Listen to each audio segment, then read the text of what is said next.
man. hot air with all these guys. And good luck, because I'll tell you right now, in Kansas City, man, to You're get all of those outnumbered, things. weren't you? Yeah, I can say I've been on a few, and I probably had more than I should have. From now to April to give you crap. You still give me Yeah, crap. I'm out gonna of be work. sending notification of election in a few weeks. Oh, yeah. I usually do that around Halloween. Scary. Yeah. Let's go ahead and call this meeting to order. Is it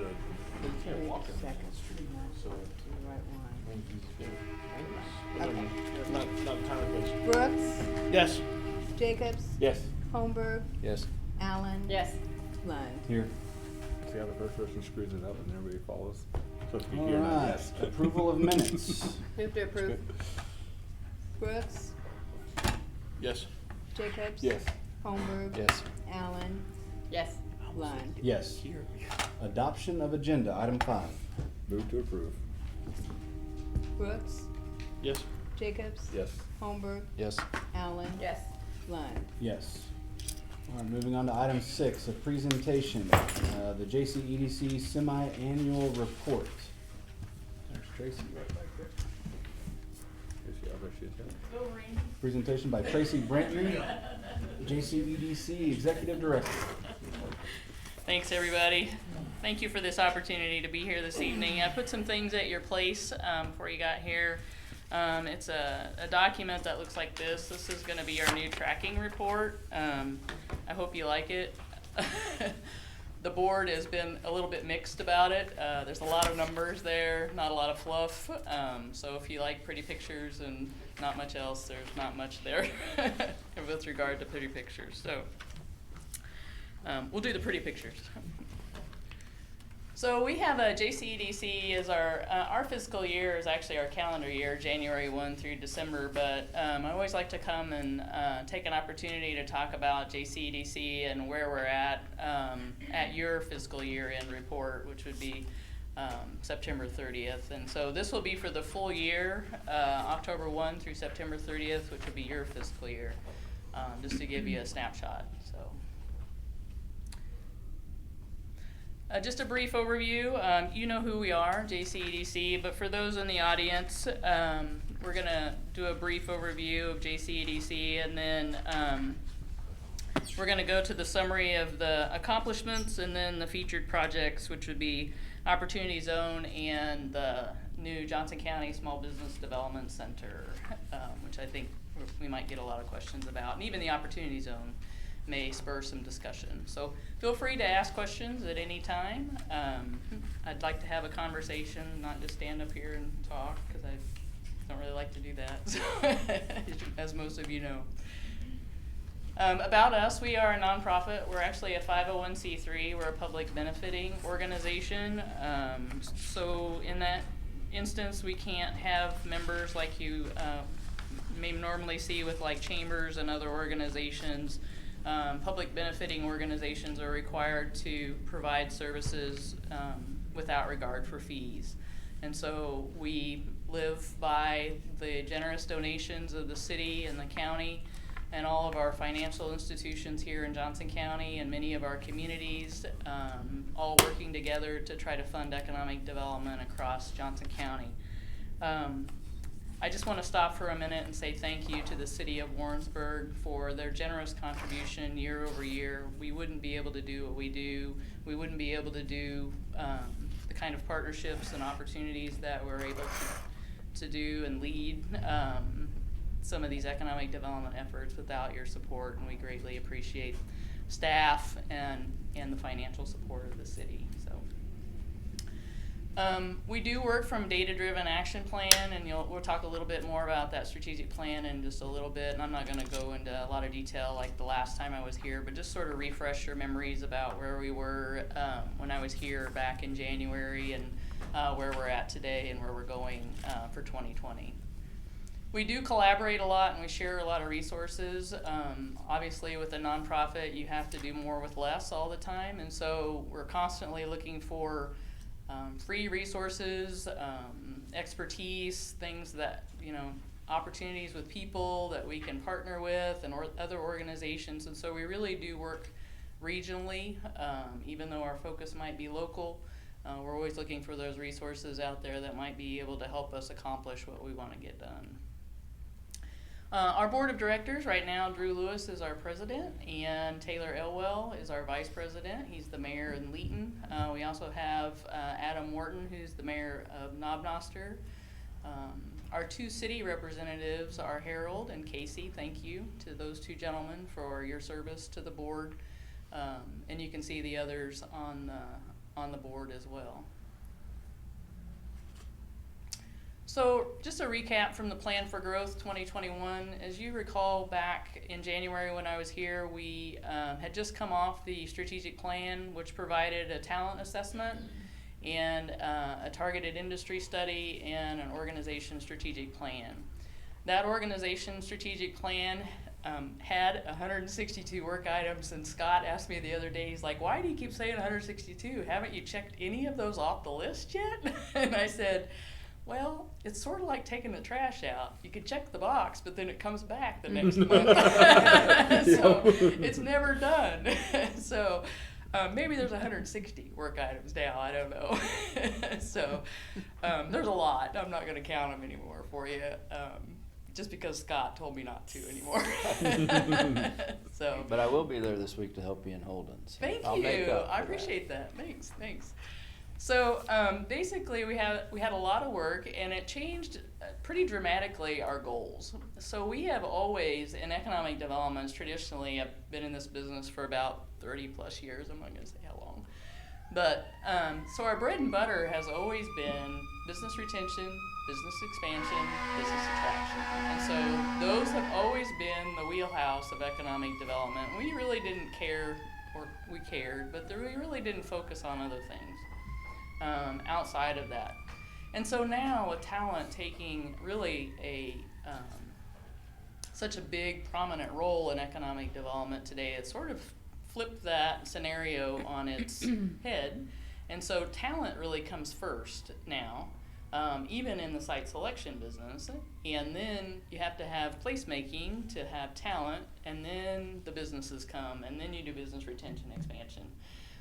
As I'm sure Greg is kind of shaking his head, finding good talent today has become, and keeping talent today has become a pretty significant pain point for a lot of our businesses. And so being cognizant of that is definitely something we want to reflect in our goals. So we've always had goal 1. Goal 2 was to foster placemaking, which I just mentioned. Not to really take an active role, but to really partner and broaden our goals to encompass a lot of other entities that are doing placemaking and doing it right. We're not going to lead that effort, but we just want to support that effort in whatever those other organizations are doing. And then supporting a culture of innovation and entrepreneurship. We've always done this when it led to a microloan, but we've done a lot of technical assistance, small business counseling over the years. We're trained in it, but we always left that up to the small business development centers, either when it was here at the university and now over at State Fair Community College, to really do the initial business planning for a lot of those microloan applications. Now we're doing that here, essentially because we have a lot of small businesses and entrepreneurs that are having to drive or connect with Sedalia. We have one person over at State Fair Community College in the Small Business Development Center that's serving 13 counties. And so we felt like we were doing our businesses and our entrepreneurs a disservice, truly, by making them connect over there when we had the expertise right here in Johnson County and could do that. We just needed to extend ourselves a little bit more, get a little bit more training, and get connected with the resources at the Small Business Development Center. We're not done with that goal. This is just the first step. More to come on that. So the new goal, as I spoke about earlier, is really talent and developing a talent pipeline. We worked really hard to identify exactly what the core of those talent issues are, and we have a pretty good handle on that in a fact-based way, at least here for the Johnson County labor market. We also need, part of that was because of the talent assessment that Janet had done as part of the plan for growth in 2021. Moving forward, though, we need a lot more information about the talent initiatives. We need to inventory what those are, who's doing them, and how they're measuring success of those. And so that's going to take a whole ecosystem assessment. And we would prefer not to have to do that because we don't have the third-party expertise of having traveled all over the United States, experiencing some of these talent initiatives that are taking place in other locations, and really being able to assess as a third party how the impact of those is being gauged and what the outcomes are in those other locations. And so we did apply for a USDA rural development grant to help us pay for a talent ecosystem assessment and resulting work plan. Really to take whatever we found out in the assessment and really put it into motion in terms of a work plan was also something that we needed to do. And it's beyond just conjecture and what people think. It's really getting to the heart of the issues that we have here. And I think we have a pretty good handle on that from a fact-based way. But we still need to get into some of the employers and go through a detailed survey of what they're seeing specifically, and then do some trend analysis. So that's going to take a little time. And we have some employers and HR departments across Johnson County that are willing to participate in that and really have stepped up to want to join that effort and be a part of those conversations. Anything on that before I move on? Kind of a new issue. Okay. Not uncommon, I should have said this first, we're not alone in this issue, it's everywhere. And in fact, we here in the Johnson County labor market probably have it better than most. I don't know if you would tend to agree with that, but okay. So, okay, so it's probably good and bad at the same time. There are probably some good things and some not so good things about it. It's probably, but we have some things that we're able to identify as positives over and above some of the other locations, like the university, exiting military. Some of those are the examples that we would have where other places maybe would not. And then regional thinking. I apologize if you can't read this. I put the handout in front of some of the staff and then the folks, the council, mayor. And so this is our new way that we're identifying our goals and how we're aligning our work activities and our goals. So you can see on the first item, USDA rural development grant application for that talent ecosystem assessment and work plan. That was about the only thing that, really in terms of concrete that besides a lot of the background fact gathering emphasis that we've been doing, that was the only thing that we did in talent during that period. You have to remember, we really only got started on this about March-ish this year, and so we've been working on it pretty heavily since. But that grant application was denied. Can't believe it. I'm not their friend anymore, but but we'll try again, and we're looking at some other funding sources for that grant. We feel strongly that we've committed, the board has committed some dollars to that, and the finance committee has committed some dollars to that, and we want to make sure that that happens. We're just not able to pay for the whole thing. Provided assistance to 6 primary employers. Again, back to our wheelhouse: business retention, business development, business attraction.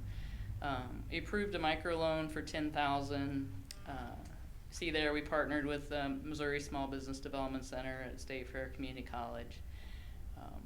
And then Opportunity Zone consultant and marketing efforts. We've also increased a lot of our marketing efforts, as some of the pieces that you'll see. And then assisted with some commercial developers in the area, really across the county, doing some projects. And then we were able to respond to 2 RFIs. So RFIs are what gets submitted to us by either site consultants or commercial real estate developers for us to fill out to submit like real estate properties and begin the process of recruitment on a specific project. So I'll give the Project Domino example. So that actually came through, ended up being Dollar Tree, started as Project Domino. Came through the Missouri Partnership. We got an RFI request and we submitted that RFI application. It's basically like a grant application. It's very detailed. And then you wait to hear. And so we have responded to 2 RFIs in that period. I know one of those projects has actually gone on hold. The other one is still in the works. Both of those were locally sourced.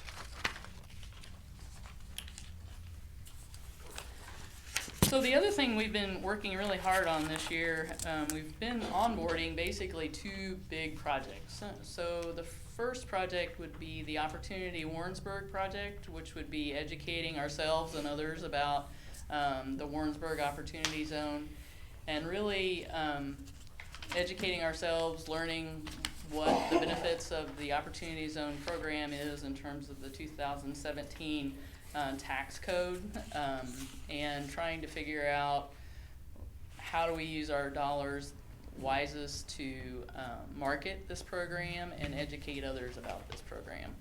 So you'll see up there the website, and that's actually the home page for Opportunity Warrensburg. And just real quick, if you've not been to this website, we're looking for feedback. So if you have if you see issues with it or you don't like something, please let me know. But we launched this actually in July, so it was kind of a soft launch, and we've built on it over time. We hired a consultant in March. Actually, it was the end of February. Sally Hemingway came on board. She used to be the director of the Department of Economic Development's Business and Community Services Division. And I called her one day, and I knew that we had this investment timeline where investors had to put their money in a qualified opportunity zone fund by the end of 2019, and I asked her if she would come and help us figure out what we needed to do with this opportunity zone that we had been graciously awarded, and she said absolutely. And so we signed a contract with her, and she came on board, and we hit the ground running to try to get some of these marketing materials in place. So if you've not been to the website, it's really pretty cool. Your GIS system here at the city has helped us immensely. They've put up a lot of the maps. We have one more map to do. There's also a way to search for available sites and buildings within the Opportunity Zone itself. You can also select a layer of Enhanced Enterprise Zone incentives, and or you can just go out to the county and see all the sites and buildings that are available. There's a lot of information about what an Opportunity Zone is and why investors might be interested in Warrensburg. We think we had a great deal to offer, and so if you've not been to the website, please take a moment and find some time and go there and check it out. Anything you want to add, Harold, to the? Just that we'll be using a lot of these materials that have been prepared for the Opportunity Zone this week in Chicago. So we'll have a poster that we'll have, and we'll have some business cards with links to the website and some other material that we'll be using to help talk. And hopefully this will give Warrensburg a little bit of competitive edge, as opportunity zones are kind of a hot topic right now in the retail world. And we're hoping that'll drive some conversation at our booth as we try to convince businesses that Warrensburg is a great place to invest and come have a business opportunity. So. Any other questions about Opportunity Zone? This is the map, in case you don't know. This is, we were awarded by the governor's office an Opportunity Zone, which is basically 2 zones that are contiguous. It's mostly the western half of Warrensburg, south of Highway 50. It does go outside of the city limits just a little ways on the south and a little bit on the west, but this is the map of the Opportunity Zone. And there's all kinds of mapping features on the website. There's the city's GIS is embedded into the website, so you can look at the zone boundaries for Opportunity Zone. You can look at the zone boundaries for EEZ, and then you can also look to see if it's the right zoning if you're looking to buy a building and do something specific, you know, to that space. So, thank you, Barb and Roma, for all their work on the Opportunity Zone website. So what's next? So we're adding investment maps and analytics to the website. Actually, as we speak, we've been working on some investment maps that really showcase investment that's already taking place in Warrensburg. It won't be investment as a result of the Opportunity Zone, because those are really hard to track for a lot of reasons. And if you want to talk about that offline sometime, I'd be happy to kind of talk to you about that. But so also doing an ongoing process of educating ourselves and others. We actually test drove an exchange last 2 weeks ago, and decided not to pay for that. We think the future might hold some promise for future exchanges where you're actually matching the investor with the project, with the zone. They're only going to get better, I think. This one's a little clunky, and so we decided to pass on that. But continually educating ourselves about the resources that are out there. There's a lot of investment return on investment and capital gains calculators out there as well. Some of them are quite good, and so we're actually sharing those with investors who want to look at our area and see what actually they could increase their ROI if they were to invest in Opportunity Warrensburg.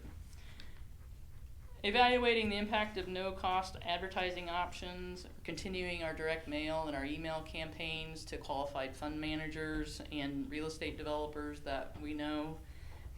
We're also in the process of evaluating the redevelopment of Warrensburg Opportunity Zone sub-areas, and those sub-areas would be like the Young Street corridor and some of those areas that I think still require some conversation and discussion about what we want to do. But we have some time. We have 10 years. So if we want to get that in place, we have a little bit of time, but we shouldn't wait too long. And continue to connect with those qualified opportunity zones. I have a question. Sure. So 10 years, you know, we say of time on Young Street. Right. I'd like to start tomorrow. So how do we start the conversation you want to have to just like Right. bulldoze it over, replat it, and start? I'm sort of joking, but I'm not. How do we start the conversation? Well, I think we have to come to a vision about what we want the Young Street corridor to look like. And that needs to be a collective vision amongst all of us. And how we get there, and we can either hire a third party to do that, or we can just come together as a community and talk about what we want Young Street to be. The other thing is the economics of Young Street. So looking at the travel patterns along Young Street, ingress, egress, you know, all of those things that actually drive commerce along that area. You want to make sure that, because there's a return on investment requirement, it can be housing as well as a commercial endeavor, but we need to kind of look at that and make sure that we're in line with planning and zoning and what we want to do with Young Street. I think you started having some of those discussions, perhaps. At the last council meeting, when I presented the capital improvement projects, there was a slide in there about Young Street and the importance of doing a revitalization study, concept design, and then also potentially having some money set aside for investment in infrastructure, or whether that's getting lots more development ready through demolition or whatever that may be. So we did include that to help start that conversation. And obviously that was in the scope of several other projects across the community that we as a community and you guys as a council, as the elected leaders, need to discuss and set that vision for what needs to happen for the future. But I do believe that, I mean, yes, we have 10 years to do it, but really the sooner we get that done, the better, because the more interest you're gonna have at the beginning, because the more time they have to get the return on investment and participate in those types of things. Yes, they'd be eligible in year 10, but they're gonna have very little time left to actually take advantage of it. So really at the early stage is where we're gonna get our best interest in our best bang for the buck. And so I agree that we need to continue to have some community conversation on that, and we need to move fairly rapidly on some of that conversation. And anything I can do to help with that, let me know. I think probably between Barb and I, we probably have most of the same data. So, you know, travel patterns, the overlays for planning and zoning, all of those things that you kind of need to get started with regard to a vision. So happy to help. We've done a couple of trainings for Opportunity Zone as well. If you're an investor with capital gains that you would like to shelter in an Opportunity Zone, you have till the end of this year to actually do that, to place those funds in a qualified Opportunity Zone fund. And so we've been trying to get the word out and educate a lot of people about that before the end of this year. The Qualified Opportunity Zone Fund can continue to invest in projects. It's just the connection with the investor.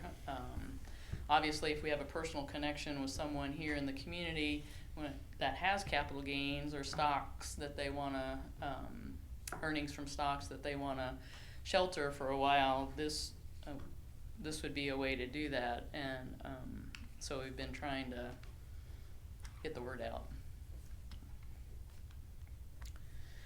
The next thing was to onboard our Johnson County Small Business Development Center, and you have a couple of postcards around on your desk that we've just put out, guiding your business journey, delivering the results from idea to exit. And so we actually work at all phases of the business concept, from concept, the idea, to startup, to growth and expansion, and then succession or their exit. We do a lot of, seems like we do a lot of startup, a little bit of growth, and a whole lot of exit strategies for a lot of businesses that just want to, they want to retire, they want to enjoy the good life and enjoy their hard work that they've earned by having that business all of those years, and then they want to exit. But they want to do it with a plan. And there's nothing wrong with exiting a business. That's actually the way this is supposed to work. And so if you have businesses that need counseling, technical counseling for either startup, growth, expansion, or succession planning, please let them know that we're here to help. All of our services are no cost, and we are provided resources by the Small Business Development Center at State Fair Community College. And there's no stigma attached to exiting a business. People do it for a lot of reasons. There's ways to do it right, and there's ways to not do it so right. And hopefully we're here to help them with that transition. We are providing a workshop actually as part of the Small Business Development Center. They do a cyber security training, and we're actually doing that tomorrow from 8:30 to 10 at the hospital, and we're going to have LambTech come and talk about cybersecurity issues for small businesses and nonprofits. And if you want to just show up, feel free to just come on over to the hospital. We'll be in the conference room on the first floor, the larger one, and join us for that. That'd be great. So we're also rebranding and refreshing a lot of our micro loan and other small business assistance products to make sure that we're all aligned with the marketing strategy that we have set for ourselves, or Amy set for us. The orange and purple and the colorized pictures. You've seen some of those on Instagram and Facebook because we've tried to get the word out. But so we're realigning all of our other marketing materials to match that brand strategy. We're also aligning staff, so we're also adding capacity with staff, and you see that Ashley Burnett is our part-time marketing coordinator. We added her back in March, and she's been great. She's taken over our database of sites and buildings and available properties and all of the data, economics, demographics that needs to be reported on that system. as part of our website, and she's also doing Instagram for us as well. So if you see her, tell her thank you for the great work that she does. She's 20 hours a week, but she does quite a bit during that 20 hours. And then Amy Cordaway is our new Business and Talent Development Coordinator. She just completed her Heartland Economic Development training that was earlier this year, and she's getting ready to go to Strategizer, which is a small business assistance conference in Columbia, November 5th and 6th for, it's called Strategizer. It's a business model canvas product to help plan with businesses that have a startup idea or wherever they're at in that process. And then I completed my economic development finance professional earlier this year, so I get to do more numbers.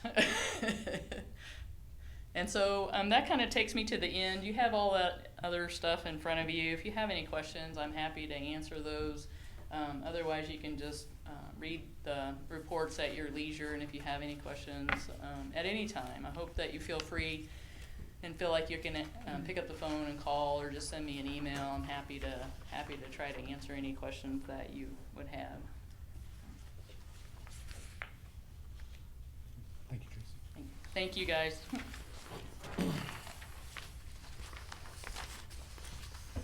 All right, next up, we have item 7, public hearings.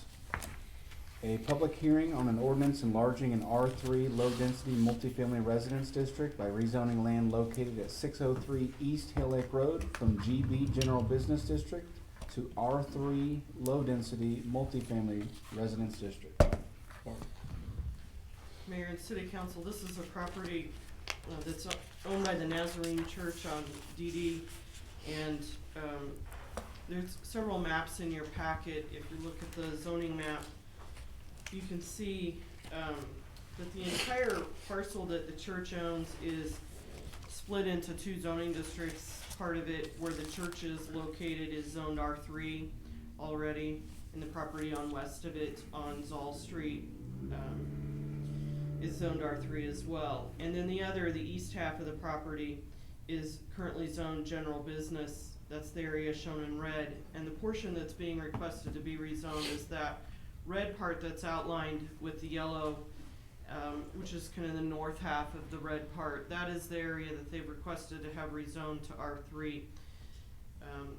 This is an area that's been zoned general business for a long time, and in fact, if you're looking at that map, it used to be zoned general business all the way over to Mitchell Street. You see there's a lot of general business there along Mitchell Street, and it was the single family that's along Deer Run was a rezoning that was done by the Myers family within the last, I would say, last 10 years. So the church has requested to have that rezoned. It's their intent to proceed to replat that area and separate the church from that land to the north of it, as well as this piece to the northeast of it, into a larger lot. There is a 50-foot right-of-way that accesses this property off of Zoll Street, and so their intent is to sell that northern part for future development, and would like to be able to market that as an R3, as a residential property when they go to sell it. Planning and Zoning Commission considered this at their meeting last week. There were several public comments received at that meeting, and prior to the meeting, those are all referenced in your staff report. Additionally, I would say Kevin Westerhold, who attended last week and stated he was against the request, called today, and I don't know if he's here. Let's see. He asked if he needed to come to this meeting since he came to the last one today, and then stated he continued to be against the request. So staff has recommended approval. The request is an extension of an existing R3 development, as well as this is an area that was called out for multifamily in the comprehensive city plan from 2017, that update, the future land use map in that plan, and it's consistent with the general development trend in that area. So staff has recommended approval. The Planning and Zoning Commission recommended against the request, and as such, that will trigger a four-fifths vote if it is your desire to approve it.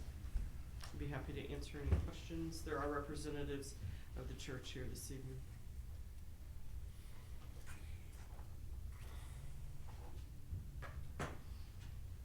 Do the representatives from the church wish to speak at all?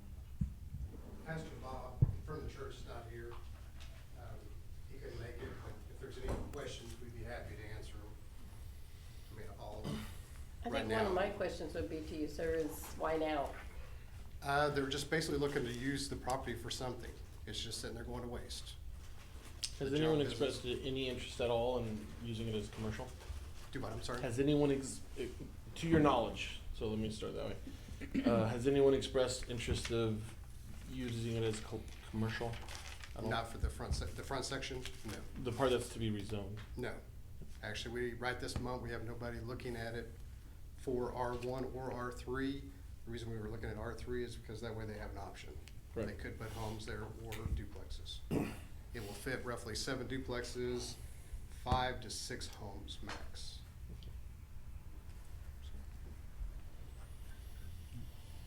Any other questions? Anybody else that wishes to speak on this item? All right, thank you. We will close this public hearing and move on to first and second reading of ordinances. Item 8.1, an ordinance enlarging an R3 low-density multifamily residence district by rezoning land located at 603 East Hill Lake Road from GB General Business District to R3 low-density multifamily residence district.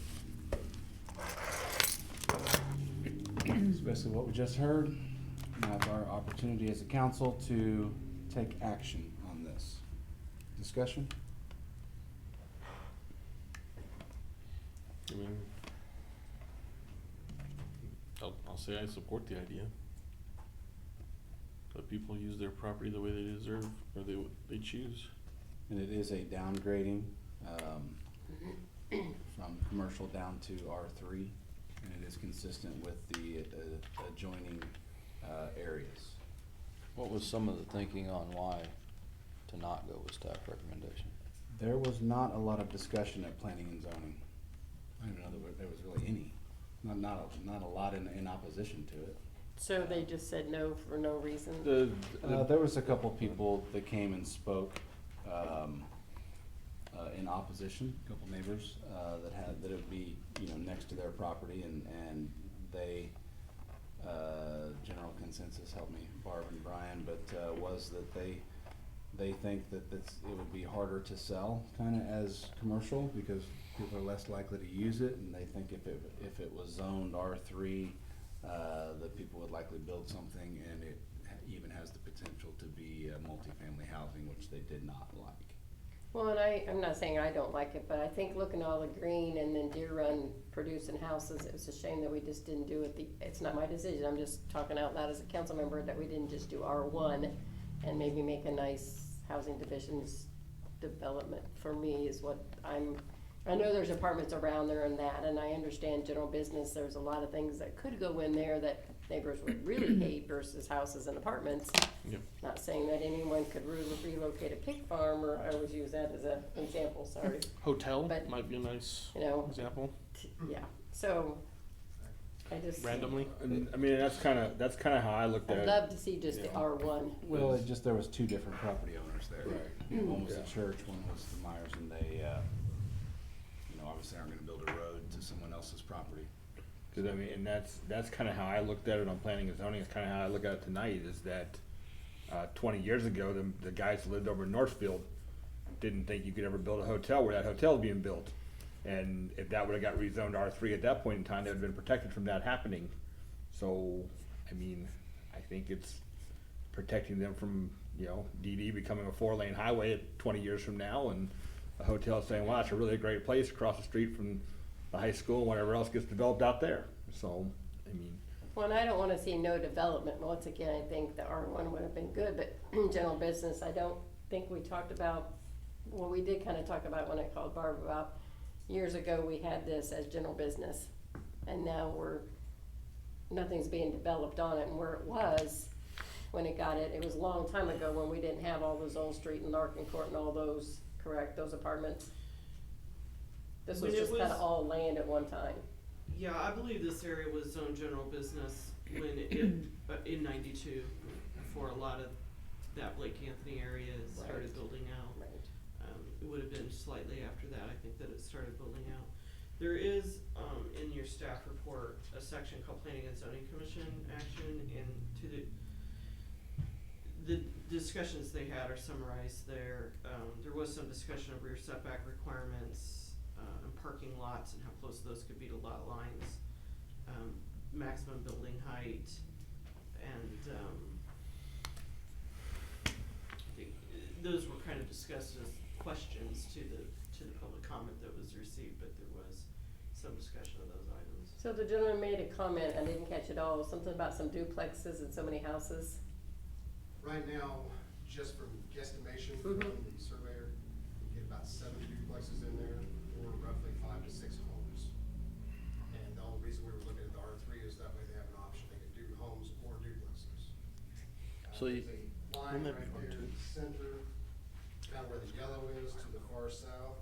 There's a big ditch right there, that's kind of the reason to have a setup for that, because that way you still have commercial in the front and still could build in the back. So they still only need could an put ingress to general go in and business. out.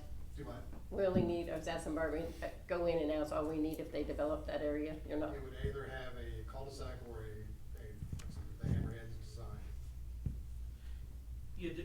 cause you're jumping right off onto It the would street. depend how it's developed, and the maximum number of units that you can have on one way in and out. So if they exceed that number, which for single family, I believe is 30 or higher, it might be 36,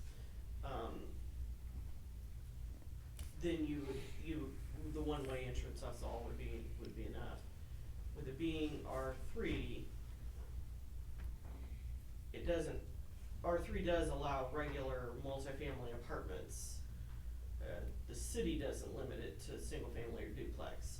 So if you just bought it and did a big large apartment complex, you would go in with a cul-de-sac and then take a private drive off of it, and you would have a limit again to the number of units before you would have to have a second way out. The second way out would most likely have to come down to DD.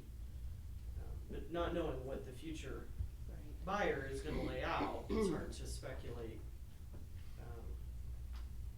But likely it only has an entrance off of Zoll. Kind of keep the front section alone, leaving it separate, then they really can't come back out front. That was kind of the reason. So it would be duplexes or houses. You really wouldn't have an opportunity to go a whole lot more. Does duplexes qualify as multifamily housing, or is that allowed Yes. in like R2 or? It's allowed in all your residential districts. The first district it's allowed in is R2. It's not allowed in R1. So, I guess one of the key differences here is with general business, multifamily residential is already allowed in general business, but it would be on a conditional use permit, so there would be a process. So someone could already build multifamily housing on this, with it being zone general business, but you'd have to go through that public process of issuing a conditional use permit. You rezone it to R3, that's then allowed by right. But it sounds like we're not even talking about potentially building multifamily residential on it, because when I think multifamily residential, I'm thinking apartments, fourplexes, duplexes, you know, whereas we're talking about a mix of duplexes and houses. But again, we're all talking speculatively here regarding what someone may be interested in doing on it.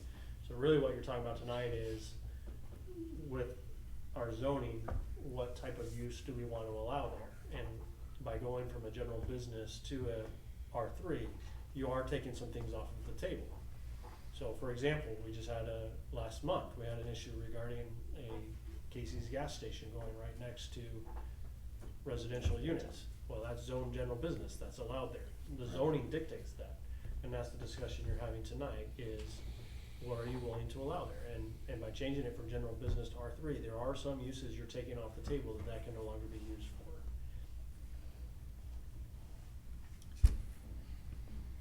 Again, there was not a lot of discussion at the planning and zoning meeting.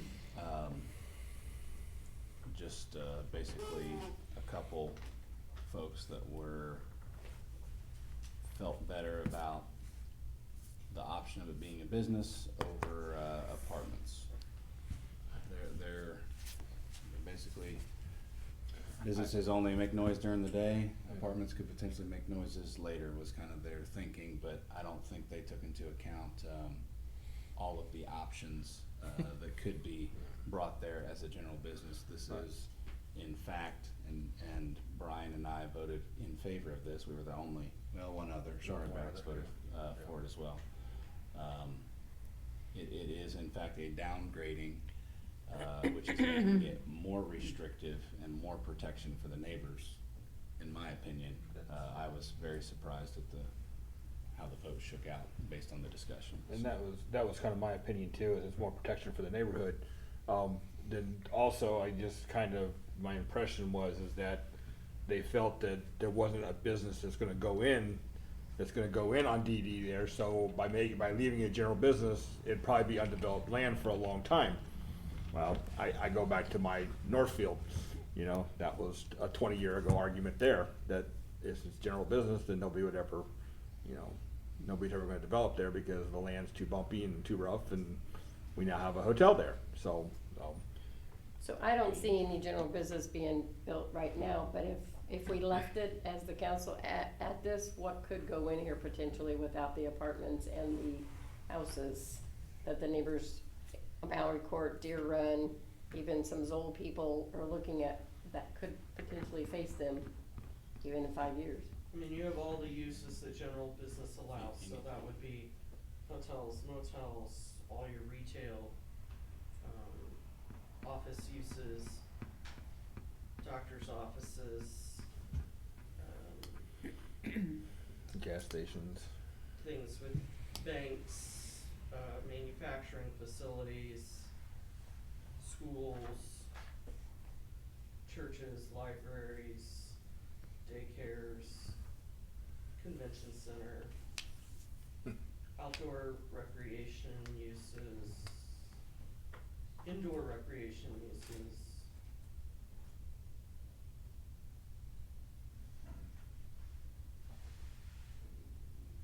Nursing homes,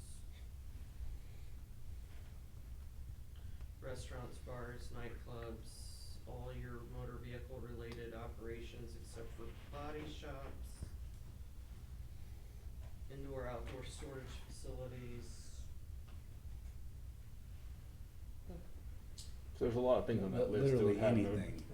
that would have way more of an Just- impact on their Just property pardon me, value. you said storage units. Okay. I guess my question would be is if the church wants us to proceed with what's been applied for, with it being an R3, or do you want the council to consider it to be an R1 or R2? Because that would require starting the process over again, so I just wanna make sure that R3 is what they actually want the council to consider zoning it as. I heard some conversation earlier today that maybe R1 would suffice, and so I just wanna make sure that before council votes and finalizes everything, that we're zoning it exactly the way they want it to be done. The only reason I felt R1 is because looking at this map with the green and the red, and over this way is the apartments. It just, to me, it feels like that acreage could really do good for R1. I think we have enough apartments in town, that's my opinion.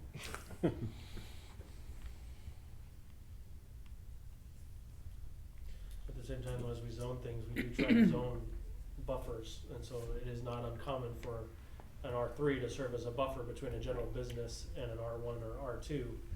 And so if you do go to R1, R2, you're not gonna have that buffer zone in there.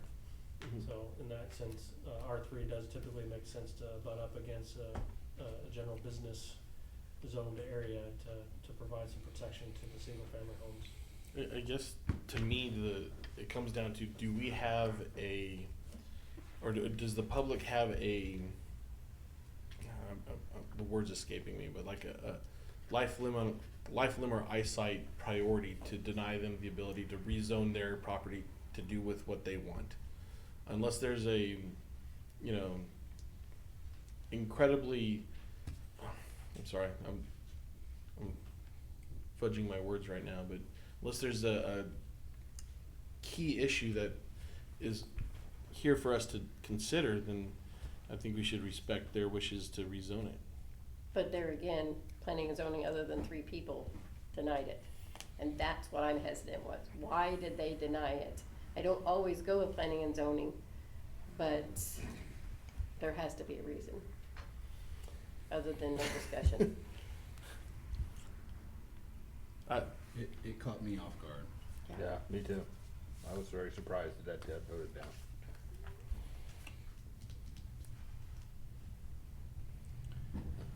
So you wanna proceed with the R3? Yes. Okay. I move that said bill be moved to second reading by title. Brooks, Yes. Jacobs, Yes. Holmberg, Yes. Allen, Yes. Lund. Yes. This is an ordinance enlarging an R3 low-density multifamily residence district by rezoning land located at 603 East Hill Lake Road from GB General Business District to R3 low-density multifamily residence district. This is for adoption or rejection. Brooks, Yes. Jacobs, Yes. Holmberg, Yes. Allen, No. Lund. Yes. Alright, so with that 4/5 vote, the R3 will be allowed. Moving on to the second item under first and second readings, item 8.2, an ordinance amending chapter 12 of the Code of Ordinances of the City of Warrensburg, Missouri regarding human rights. Matthew. Mr. Mayor, members of the city council, when we moved the diversity and inclusion task force to be a commission, it was included in the members would serve 2-year appointments, and we want to get that changed to 3-year appointments to be consistent with all the other commissions and boards that we have. There's also some other little house cleaning items in there as well. There had been a period of time when there were multiple amendments made to this chapter over the matter of a few months. Yeah. And the codification of those different ordinances was a little problematic, and so I suggested that the entire chapter be restated just to clean up those issues at the same time that this term length item was brought forward. Okay. So essentially, this is a bookkeeping, cleaning up. House cleaning. It is brings what- everything in line with the previously adopted ordinances, as well as making this one substantive change to term length. So there's I'm not sure who to address this to. With the diversity and inclusion board, pretty much all of them kind of came on at the same time, and there was a discussion of kind of how to get it staggered. Would this address that at all, or is it just a matter of? I think they, weren't they staggered when we put them on there? 'Cause Everybody wasn't selected at the same time, but they all were selected within the same year. Yeah, so there's several members that need to be cycled through. Just I think that's on their appointment list. Well, I think they were on for We'll 2 be years and now they're gonna reappointed. be on They're 3 on here years, tonight. right? And we delayed that because of the change in the terms from 2 years to 3 years. okay. We didn't wanna make the appointments and turn around and have to reappoint them again. So we were waiting till we got this on there to do that. I move that bill be passed the second reading by title. Brooks, Yes. Jacobs. Yes. Holmberg, Yes. Allen. Yes. Lund. Yes. This is an ordinance amending chapter 12 of the Code of Ordinances of the City of Warrensburg, Missouri regarding human rights. This is for adoption or rejection. Brooks, Yes. Jacobs. Yes. Holmberg, Yes. Allen. Yes. Lund. Yes. Alright, moving on to item 8.3. An ordinance accepting the Business Highway 13 Hawthorne Boulevard Roundabout Project and approval of the final change order and authorizing the city manager and city clerk to make final payment to J.C. Myers Construction Company Incorporated in the city of Warrensburg, Missouri. Mr. Mayor, members of City Council, this is the final change order on the project, $8,307.83, which brings the total cost of the project project to $1,182,151.58.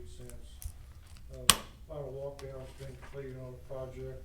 Corrections have been done with the deficiencies found on the project, and staff would ask the city council to approve the ordinance. Any questions for Slim? I move that said bill be moved to second reading by title. Brooks, Yes. Jacobs, Yes. Holmberg, Yes. Allen, Yes. Lund. Yes.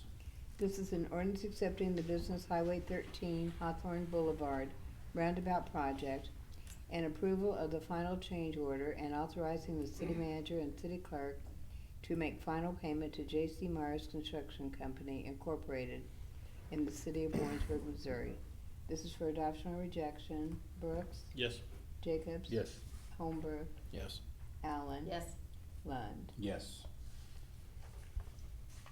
All right, moving on to item 8.4. An ordinance authorizing the city manager and city clerk to execute an agreement with Davis Structure and Development Corporation for the West Wastewater Treatment Plant UV Upgrade Project in the city of Warrensburg, Missouri. Mr. Mayor, members of City Council, the UV stands for ultraviolet light that we use to disinfect the wastewater. We're required to do that basically from April through November by MDNR. The equipment we have out there has been failing. We've need to do some upgrades of those. It's cost us $60,000 a year to keep the UV units in place. Staff did the project. We received 4 bids on the project. Specifications were very clearly submitted that any bidder was or provider of the equipment was supposed to have a written performance guarantee of their product, and basically supposed to be for the life of the UV system, regardless of what concentration it was working with the particular protocol. In those bids, the 4 bids, 3 bidders did not submit that. We did have 1 bidder that did submit the required information and performance guarantee. That bidder was Davis Structure and Development Corporation in the amount of $541,566. Staff would request the city council approve the bid as submitted. Questions for Slim? So the other 3 that didn't submit that one item, I mean, is there a pretty significant difference in their bids? There is a significant difference in their bid, but those 3 bid one specific product. This is a different product. There's 2 or 3 different types out there on the market. Evidently, those 3 took the same information from the vendor, which the vendor failed to supply them with a warranty. And chances are, if they are including a warranty, you guarantee them for a longer period of time, you can probably guess that the price is gonna go up. So Right. the other bids may have been low this time. Once they include the warranty, the bid price is probably gonna go up. Yep. Okay. Yeah, I was just concerned about that with the high price of that 4th one. And we'll have to do this for both treatment plants, so that we Yes. have it This is just consistent. This is just for the first plant. This is the first one. We'll have to do the east plant Staff later as believes well. that cost will, should be reduced with the second one, because we'll have the footprint of the engineering completed, because they're both identical plants and identical installations. I say it said bill be moved to second reading by title. Brooks, Yes. Jacobs, Yes. Holmberg, Yes. Allen, Yes. Lund. Yes.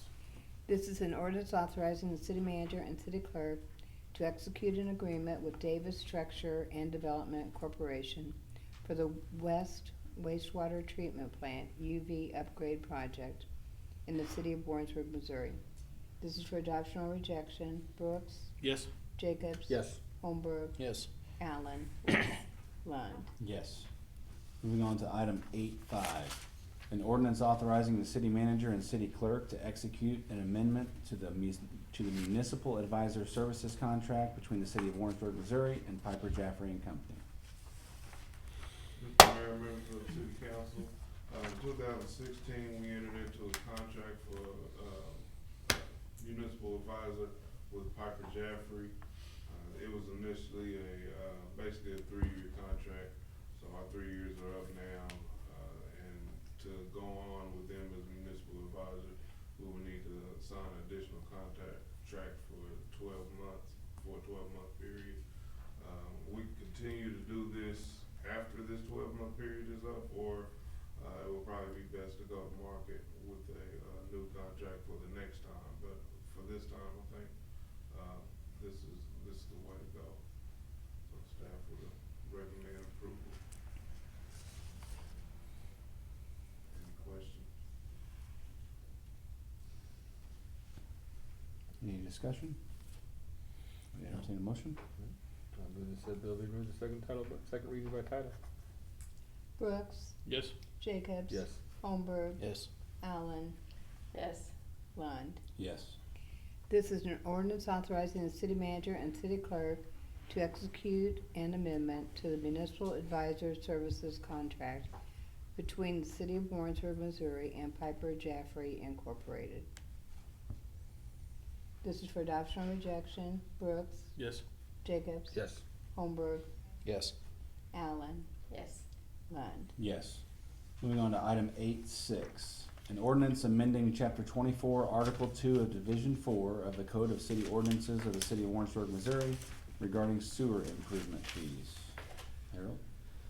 So, we had a recent development, come in, new business, Culver's coming in, was in order to provide sanitary sewer service to them, it was required that, a pretty significant main extension be built that would go over a couple different pieces of property.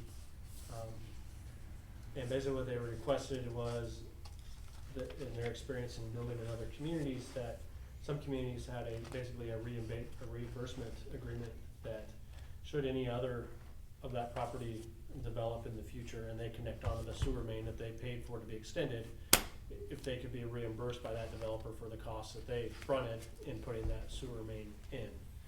We did not have that in policy, and so staff and I worked on that and looked at that, and what you have before you this evening is a recommendation of a change of ordinance that would allow that to occur.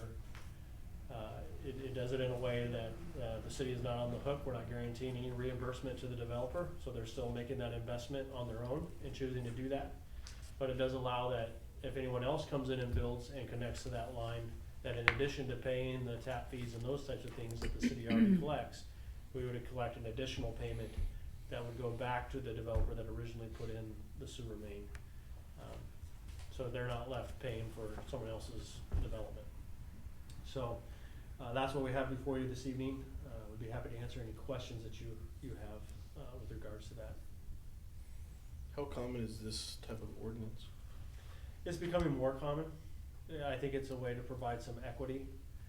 I don't think it's really fair for, say, Culver's to come in and build something, and then 6 months later, McDonald's builds across the street, and they don't have to pay for that sewer line that Culver's paid to put in. So I think that this is a way to make it more equitable.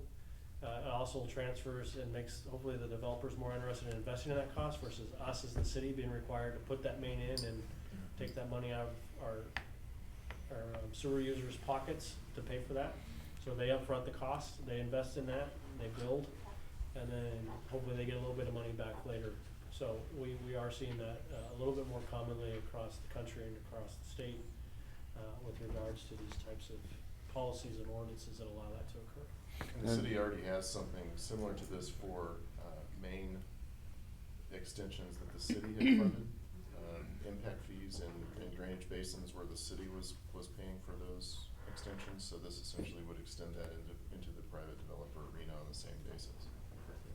Also, for folks that are putting stuff in, may not be the make or break, but it would be one more positive aspect of I'm gonna go ahead and do this here, because later somebody's gonna develop and pay me back. So this is very intelligent.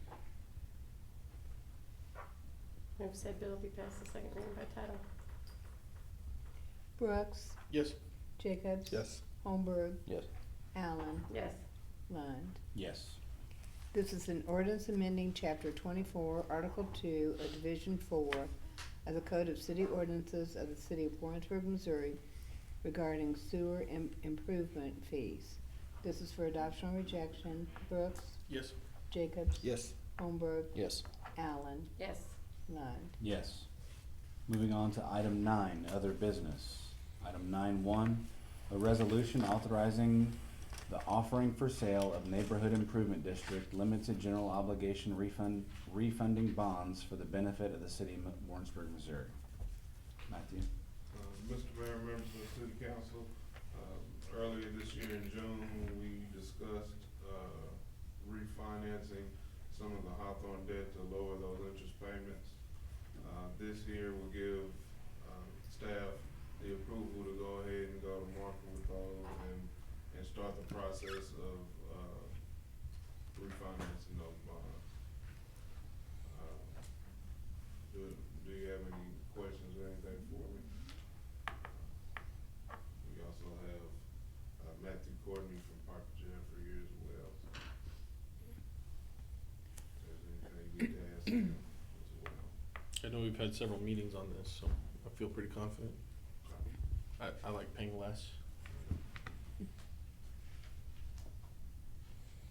Any discussion? And this is just a simple resolution. I just entertain a motion. Move to approve. Moved it. Brooks, Yes. Jacobs, Yes. Holmberg, Yes. Allen, Yes. Lund. Yes. Appearances to the council not listed on the agenda. Anybody back there sign up? Don't fight, don't fight you for it. They're trying to go home, that's what it is. None. All right, moving on to item 11, mayoral appointments. We do have a few appointments to the Diversity and Inclusion Commission. I would like to appoint Tusi Mori, Erica Collins, Heather Jepson, and Camille Gozi. These are all reappointments currently serving that agreed to serve another term. Move to approve. Brooks, Yeah. Jacobs, Yes. Holmberg, Yes. Allen, Yes. Lund. Yes. Moving on to item 12, miscellaneous matters from the mayor and/or city council. Anybody have anything? No? All right, city manager report. I'll keep it brief since I'm getting on the road as soon as this meeting's done towards going to Chicago for our ICSC conference and looking forward to working with Barb and Marcy and Councilmember Brooks and Mayor Lund as we go do that. But I failed to, when we were talking about the sewer reimbursement agreement, I said staff worked on it. The bulk of that was done by Barb and Doug, so I appreciate their efforts on that. They have pretty heavy workloads, and but Barb did a lot of good work and doing a lot of the research and giving us recommendation on the ordinance on that. So I didn't want to take credit for it when I didn't do the bulk of the work. But last week I was in Washington D.C. and got to attend a symposium on strategic deterrence, mainly talking about missile efforts, and got a pretty good eye-opening education on what the globe is like right now in international relations and the potential threats towards our country and those types of things, and the efforts being made on behalf by our military to help keep us safe and those types of things. And it was a very interesting, very eye-opening, and then we finished that with visits to our Missouri delegations.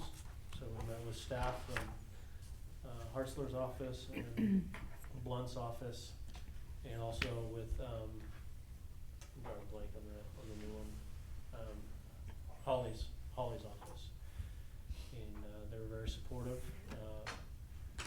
We followed up that the next day with a visit to the Pentagon with key officials and generals and leaders. Overall, in a nutshell, it was a very educational experience, but also Whiteman Air Force Base is looked upon very favorably, and I think more importantly, our community is looked on very favorably in the support we provide to our base and military efforts. I did talk with some some of the key officials that help make decisions with regards to installations and missions at those installations. Talked briefly that we were having a conversation, I didn't make any promises, but told them we were having a conversation regarding maintaining quality of housing, both through potentially discussing a rental inspection program, as well as trying to keep housing affordable through the discussion of the minimum lot sizes. They were very excited about that. A lot of that was very unique, and we're optimistic that if Warrensburg was to move forward, that perhaps we would come up with a model that could be used nationally for communities that also support their military installations. So I thought that was very, very favorable, and just kind of again reiterated the importance of those conversations, and that we are moving in the right direction and having those conversations in our community.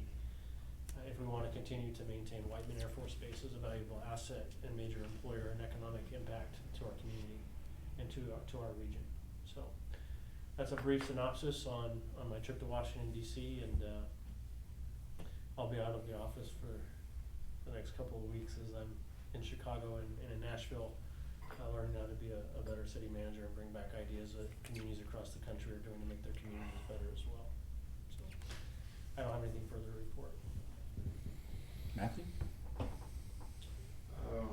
We have some preliminary numbers for our revenue. Our revenue is up 0.15% compared to not what was budgeted. So we did a good job on the budget. Couldn't get any closer with that. And our expenses are down as of right now. We had budgeted to spend around $300,000 over what we brought in for revenue, but it looks like we're not even 1% over what the revenue number was. So we're like 90,000 over, something like that. So we're in really good shape. Good. Barb? We have set the date and time for Slim's retirement reception. And so please mark your calendars for December 12th, so 2 to 5 here in this room, drop in. We will do a specific program, probably 3, maybe 2:30. We'll let you know more on that, but we do have the date, and it will be in the afternoon here. Hey, I had a lot to choose from, and I picked you. Slim? As a reminder, we have put the press release out, but want to remind everybody that beginning tomorrow, the railroad bridge over McGuire Street will be narrowed down to 2 lanes. We've got some repairs that need to be accomplished before winter weather. 1 lane. I'm hoping I can get 2 lanes. Okay. Work this right, it should be 1. Okay. So there'll be some difficulties over there for a couple of days, but it's one of those situations, if we don't do something now, it's gonna be a lot worse. Is that a resurface, or what is that? We're gonna what have are they to go trying to down, do here? basically remove some of the concrete decking, report, that concrete decking will, the report we do will come clear to the surface, there won't be asphalt, it'll be concrete clear to the top, because there's some moisture issues that we got there with the materials. So we're hoping we can get something that'll stay in there better. We're probably in a situation, and sometimes in the next couple of years, they have that whole bridge redecked. It's just, back years ago, whenever the overlay was done by MoDOT, and there was some milling work done, they got into the deck, and that really caused some degradation with the concrete in there, so we're going to get that buttoned up before we have to. Is that you, are you guys doing it, or? You're doing, okay. Brandon? Marcy? Last week, I was able to attend the Missouri Governor's Conference on Tourism in Columbia. And during that conference, I was able to network with the research analyst for MTT. And so in 2020, we're really going to work hard on building our visitor profile. During the If You Don't Stay, You Don't Pay campaign, I was able to utilize a lot of Missouri numbers, Missouri averages. On average, a visitor spends this much I really wanna pinpoint that into our community, to be able to educate our community on what impact our visitors have and tourism has. The average numbers from Missouri are great, but I'd love to bring it home. And so we're gonna be able to work with them. We're gonna have a conference call. During that, session with the analyst, I was able to get 3 other communities that had done a project recently, on a lower budget scale. And so that we're gonna do a conference call and they're all gonna help me while we do this undertaking. So we're really excited. Danielle? Just 2 really quick things. We got new fitness equipment. Last Friday, we got 11 new spin bikes. And our ergometer, which is basically a spin bike for your arms. It's wheelchair accessible, so it's really exciting. And we also got a new stair mill. And then next Friday, we have a movie in the park at West Park, which is Hocus Pocus. It's free. We just ask that you bring a canned food item. We're gonna donate those to the food pantry. Jill, anything from Main Street? I just want to thank everybody for their support with BurtFest. I think it was probably one of our highest attended so far, even though we were rained out on Friday night. And I appreciate the council's support with the open container. I thought it went very well on Friday evening. No complaints and no issues that I was told of. So I think the whole weekend was a success. And of course, we couldn't do any of it without Slim's Fruit helping us set up and tear down and with us all weekend long, helping with electric issues and all sorts of stuff. So I just appreciate everybody's support. Great. It is that time of year again. Open enrollment comes around for all benefits for city employees. That will take place in here next Wednesday afternoon, evening, and Thursday morning. 2 things, I have my body camera, so, everybody has, not on. That's awesome. Everybody has them now, so, all the officers have body cameras, all of our, patrol cars have in-car video, so thank you very much for your support with that project. It's only been 3.5 years in the making, so I was glad to get that done, and we're really happy with it. And then, lastly, pink badges are back again. If you saw the story that Sarah wrote, and just to let all you know that Wanda, my assistant, has breast cancer. It's been battling that for about a month and a half now. So if you could keep her and her family in your prayers, the badges mean hit a little bit closer to home this year. So thank you. Anybody else have anything? One more quick thing, real quick. Since you talked about body cameras, that reminded me that we've been installing the video cameras throughout City Hall, and I think I saw them walking through today and mapping out where they were gonna go in the police station and those types of things. So that will increase the security of our facilities and help us monitor things better and respond better in case of an emergency. So that project is coming along well, and will be a nice asset to have as part of our infrastructure. Can you see them come and go as they're late to work or getting off early? I got that in my office too. Yeah, they can see You want 5 minutes You early? can see that, you can see them out there smoking, and Mhm. we even had a Yeah. issue where, not to call the fire department out, but she's not here tonight, so. We were doing training on the video cameras, and a ladder got put in front of the camera accidentally, I think, Oh. but we were actually within probably about, Accidentally? yeah, within probably about 2 minutes, we were able to go through hours of footage and go all the way back and find exactly when that ladder appeared and who put it there. And it was pretty cool. So yeah. Accountability. Very good. Yeah. All right. Call this meeting adjourned. Thanks, everybody. Safe travels.